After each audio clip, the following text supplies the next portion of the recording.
You are listening to the Horse Radio Network, part of the Equine Network family.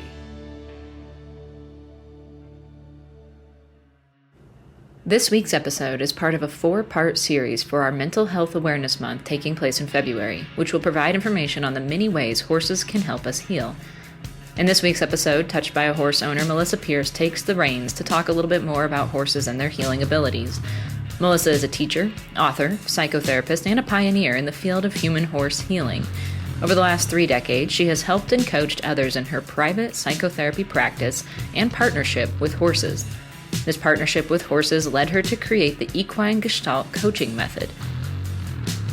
This week's episode is brought to you by Touched by a Horse. Melisa Pearce developed the Equine Gestalt so there are 2 Gestaltists present with the client, one human and one equine. Together they provide a therapeutic approach to deep process emotional healing through the experiential nature of Gestalt work. Contrary to talk therapy, Gestalt work and its sister modality, equine facilitation, offer some of the most efficient needs of human growth and personal development. Touched by a Horse offers 2 comprehensive programs where you can start your career with horses in the exciting field of horse and human healing. Our Equine Facilitator program provides you with the skills to build a thriving business hosting group experiences with horses. Specializing in work with business, clubs, and families, the Equine Gestaltist program prepares you to open your own private Gestalt practice in partnership with horses for deep process and trauma recovery. All of the programs include the rich curriculum of both online and in-person classes, business growth training, and a supportive community of herd members to collaborate with and learn from. Visit touchedbyahorse.com to learn more about which program is right for you and your healing herd. Now please enjoy this 4-part series on horses and mental health.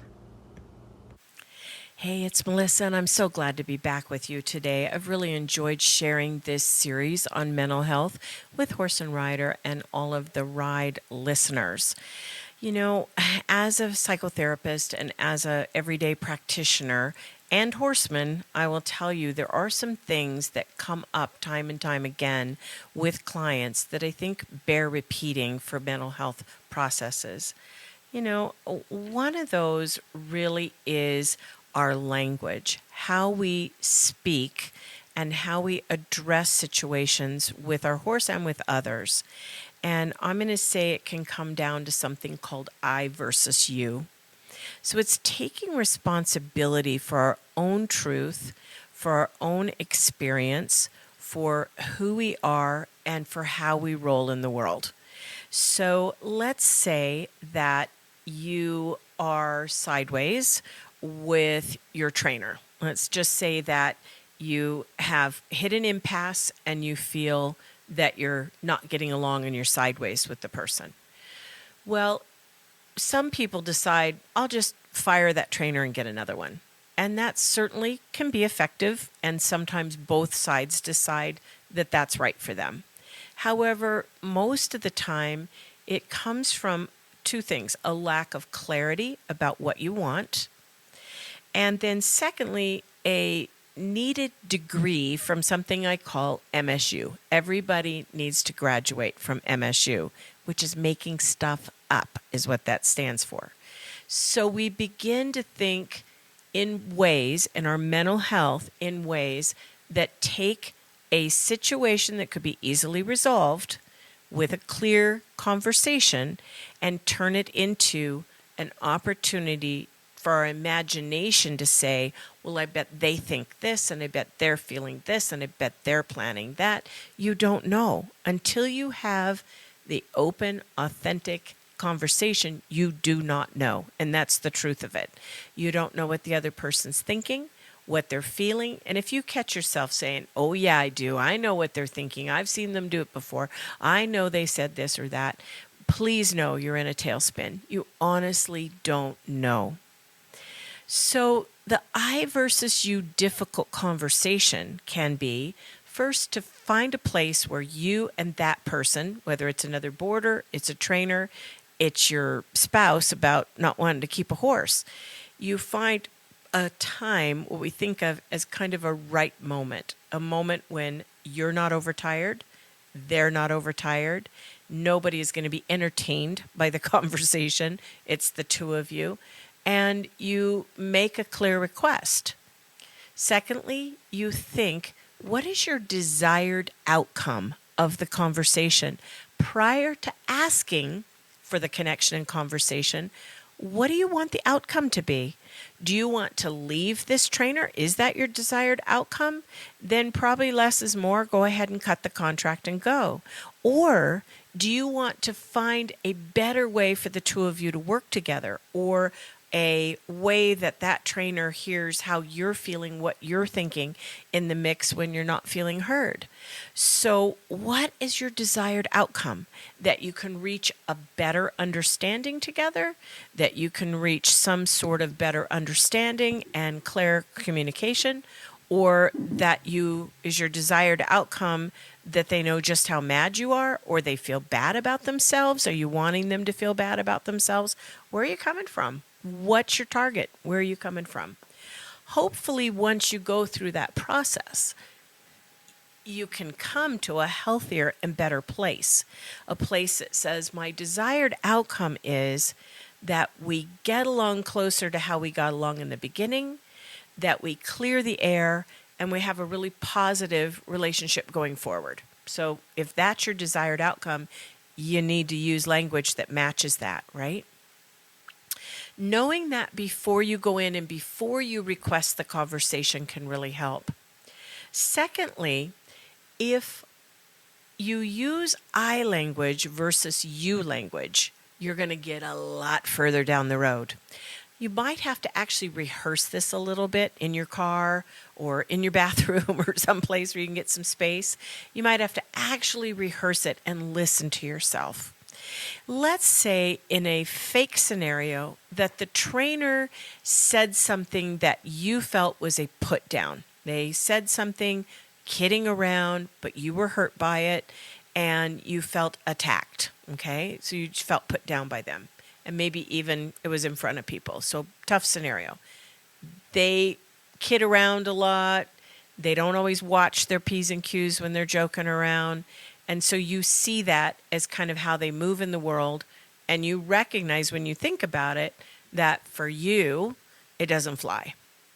Now, if you say to that trainer, you attacked me, you put me down, you shamed me, inside them, they are going to defend themselves, and this conversation is going to go in the trash can.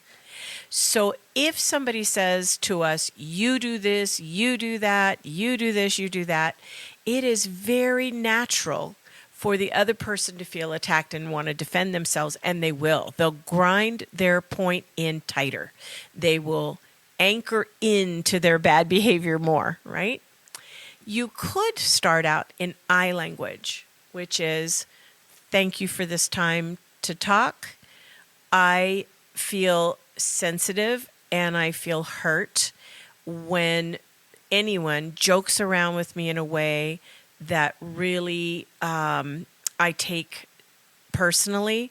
I grew up in a family where my parents were sarcastic and sometimes hurt me, and I recognize I have a sensitivity there, and I wanted to share that with you so you could be aware of it, that sometimes I don't go to a very good place when I'm teased. Okay, totally different. The trainer is going to respond if they're a good human being. They're going to respond, I wasn't aware of that. I know I kid around too much sometimes. I apologize if I hurt you. They're going to have some sort of coming towards you comment. I hear you. Thank you for telling me. I'll ease up on that. Or, yeah, my spouse tells me that all the time. I need to, shut my pie hole sometimes. I tease too hard. Whatever. It gives them a chance to share with you. You've shared your truth, and they have a chance to be a good human being back to you. The first scenario, you tease too hard, you have too big a mouth, you hurt me, they're going to defend, and it's going to be bad. So rehearse it a little bit and listen to what you're saying. Think through, how has this bothered me? And even, why does this bother me? Was I teased too hard as a kid? Why do I have a sensitivity around this? I can say the trainer's a jerk, or I can look at my own way of being in this, and is this not a good fit for me? So I think you're gaining clarity, which is part of mental health, right? Gaining awareness of yourself, what you do and don't like, what you can and can't tolerate, where you go with things like that. And if you have your own stuff around your own confidence being shook, you have a perfect right to share that using I language rather than you language. Now, the other part that I'm very aware of is I will see people in my office that I need to mediate. And oftentimes the mediation is required because one or the other party says, well, I had a right to speak my truth. I was just telling you my truth. Truth, truth, truth. Well, I'm all over truth. I like truth a lot. I think there's no such thing as the truth. There's my truth and there's your truth. It's a perspective thing. And I like when people speak their truth. However, a person speaking their truth to another does not give them the right to attack the other person in the terms of truth. You can't say, well, I'm just telling you my truth. I think you're a terrible person. That does not fly. That is not okay. Truth cannot be used as permission to say crappy things to another person, okay? So when you want to stand in your truth, and you feel it's important to stand in your truth, be clear what your truth is. So, for instance, there is a way. Again, I had large boarding facilities, so I probably saw some of the good, bad, and ugly of the horse community, right? So there is a way, if you see somebody handling their horse in what for you is an abusive manner, for what most people might see as an abusive manner, displacing their anger that they have about their business not doing well, punishing their horse, getting after their horse too heavily. And you want to say, well, this is my truth. You're abusive to your horse. You want to attack. You could take a couple deep breaths, sleep on it for a night, and practice what you want to say. And then come from I statements and be able to say, I get uncomfortable when I'm in the presence of any of us being harsher on our animals than perhaps we should be. And I am not telling you how you should be with your horse. My own personal truth is I can't be around that. And so for me, I got to remove myself from the situation anytime you come out. And that's why when you come out to ride, I often leave. Again, you're using I language, you're expressing your truth, but you're not doing it in a way that attacks that person. The other part of that oftentimes is that we have something called social proof at boarding facilities and at large training facilities. Social proof is person A treats their horse in a specific manner, or maybe I should say corrects their horse for a behavior, or gets after a horse, or trains a horse in a specific way. And if others in the barn see it and they agree with it and they go along with it because the outcome is they're getting the outcome that they want from the horse, pretty soon everybody's doing that. If it does not fly for you personally, trust yourself. Don't fall into social proof. Find another place for you and your horse to be where the people are more like-minded with you. I've had horses all my life. My horses, my personal horses, are hugely respectful of people. They are responsive. They are kind. They are well-mannered. They do not give my farrier a hard time or my veterinarian a hard time. They're careful around small children. They're sensitive to how people are making it in the world. They're very, very, very well-mannered as I say this, because I don't want people to misunderstand that I'm saying, oh, horses shouldn't be disciplined. I'm not saying that. I'm saying there are ways to hold mutual respect with an animal and to be able to have them understand what is okay and what isn't okay, and to find the boundary that is there in a way that doesn't harm the horse and in a way that is copacetic for me. So we each have to find our pathway in that, right? And if you're at a barn and you're new to horses and you're seeing things that upset your own personal ethics or your own personal heart, ask questions, because most people are okay if you're asking questions truly openly, not in criticism, where you say, I notice you do this to your horse when he does that, and I'm fairly new to horses, so walk me through your thinking on how that's okay. Like, for instance, the trainer maybe takes the horse and backs them up rapidly when the horse starts to pull or starts to act up. They turn toward the horse and they back them up really quickly. So the trainer might say, well, here's why. It takes a lot more muscles, a lot more effort, a lot more coordination and strength of the horse for the horse to move backwards than it does forwards. So it is a correction. The horse would rather move forwards than backwards. So my way of telling him, you stepped over my boundary, is I turn toward him, not in anger, but in absolute request, back up. And that's my reprimand for the horse that feels fair to me.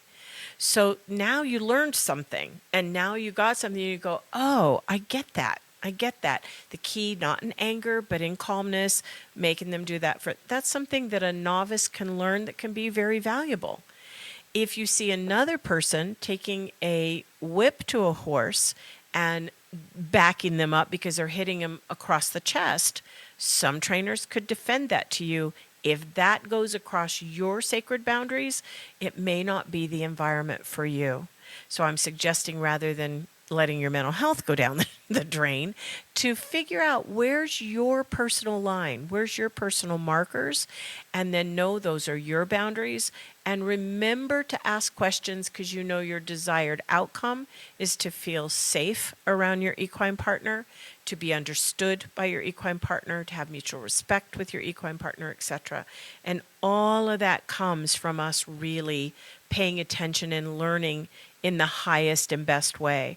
There are as many training methods out there as there are religions, and just as much contention around them as differences in religion. So find what fits for you, and find an environment and a place that isn't built on social proof. It isn't built on one for all and all for one. It's built because you can look at it and say, I see how that works with a horse, and I'm okay with this or that, where my boundaries are. Boundaries with a horse are one thing, so we talk about that, and the Ride has a lot of great trainers. Keep listening to the Horse and Rider podcast. You'll learn a lot, and a lot of them are methodology of training. My mental health stuff is about boundaries, which often also interact person to person, setting a boundary with another person. There are people who are not very comfortable setting a boundary with another person. That sounds as if you're going to get sideways with them. It sounds as if you need to find your backbone. It sounds as if you need to get into a not comfortable conversation. And there are people who will avoid those at all costs. I think it's much better to take this I versus you language, combined with your truth, combined with the highest parts of you, the best parts of you, to someone to set a boundary rather than harboring discontent. When we harbor discontent with another person, without us realizing it, our face shows it, our body energy shows it, our comments show it, our energy field screams it. You're not hiding from anybody. They know, oh, you don't like me, is where that goes. And it may be something as simple as they've crossed your boundary, but they didn't even know you had that boundary. So we have, at my Arizona ranch, we have combined tack rooms. So there are 75 horses on the place with boarders. It's a lot. And there's one tack room for each, about 7 to 8 people, depending on the size of the tack room. So they have that shed is for this stall to that stall, that shed's for this stall to that stall. So you are sharing space. You have place for your saddle and your bridle and your grooming tools and your blanket hang up and whatever you need. And that's your space. Well, Some of us are highly organized individuals, right? We always hang everything up right. We put everything away where it should be, and we take our fair share of the tack room. And others of us still think our mom's cleaning up after us and leave stuff everywhere, and people are tripping over your stuff, and maybe you leave your bridle one time on your horn and another time on here, and it makes it tough for them to get their saddle out, on and on and on. Rather than getting irritated with somebody in the tack room, it's much better to come at it with I language, right? With clarity, with what is your desired outcome. Think of that ahead of time, with your confidence in tact, because you're not going to attack the person, and set your boundary where you say, hey, can I speak to you about something? Yes, you can. I'm glad we all share tack rooms together. And for me, I work hard to make sure I'm a good tenant in the tack room, putting my stuff away where nobody's tripping over my grooming box or trying to fight their saddle past my bridle hanging on the horn, etc., etc. And I want to make this request that you're perhaps increasing your mindfulness around where you keep things. I can't be tripping over your stuff as I'm coming in. And you see where they go. If they tell you to pound sand and they get angry, then they get angry. That's their stuff. If you set it without attacking them, you simply state in your boundary, there's 7 of us in here sharing this space. This is my space. That's your space. Please keep your stuff in your space. Then you have to know that they're going to have their own human reaction to that. And there's lots of ways in which we can share our truth without making the other person wrong or bad or anything else. It's raising their awareness to something that bothers you. So raising their awareness to something that bothers you, and listen, right? So after you say it, if the person says, yeah, my wife tells me the same stuff at home, I do need to be more mindful of that. I apologize, I'm going to work on it. Then you say, thank you so much for listening and hearing me. And yeah, it's great. And thank you. So that can be good. If they tell you to pound sand, then you can simply say, if your stuff, next time your stuff's in the way, can I have your permission to move it, and probably move it outside the tack room, just so you know that's my boundary. So you've got different ways to handle it. Obviously, barn owners get a lot of this, and they get a lot of practice at mediating for people and moving people around and doing all of that. Sometimes as an owner of a barn, I had to find my boundary. If I had one boarder who was causing a lot of problems with the other boarders, and was all the complaints seemed to center on that one person, then sometimes I did have to say, your boarding your horse here is not working for me any longer, and our contract works both directions. I'm giving you your 2 weeks notice to move your horse. Done deal. You don't have to tell them why. You don't have to give them reasons. You don't have to enter the fray or enter the conversation. You simply have to say, I'm exercising my right on our boarding contract. This isn't working for me. And it's done, and it's over. All right. Well, listen, mental health has to do with attitude, has to do with awareness, has to do with how we speak to ourselves, and all the things we've talked about in these 4 podcasts. We have several articles out right now that may help you on other topics with horses as well. I thank you so much for listening. I always live by the law of value, and I think our true worth is determined by how much more we give in value rather than we take in payment. And so I wish you all a very blessed time with these incredible equine partners in our lives. Walk in respect of them and others around them, and I wish you the very best. Thank you. Visit touchedbyahorse.com to learn more about which program is right for you and your healing herd. Thank you for tuning in to the Rides Winning Insights Minisode podcast. We hope you enjoyed this minisode. Please be sure to subscribe wherever you listen to podcasts, and follow Horse and Rider on social media and at horseandrider.com to see all the cool things that we're up to. If you have any comments or questions, please be sure to hit us up at horseandrider@equinenetwork.com. We love to hear from you guys. And if you love what you're listening to, please be sure to leave us a review on iTunes.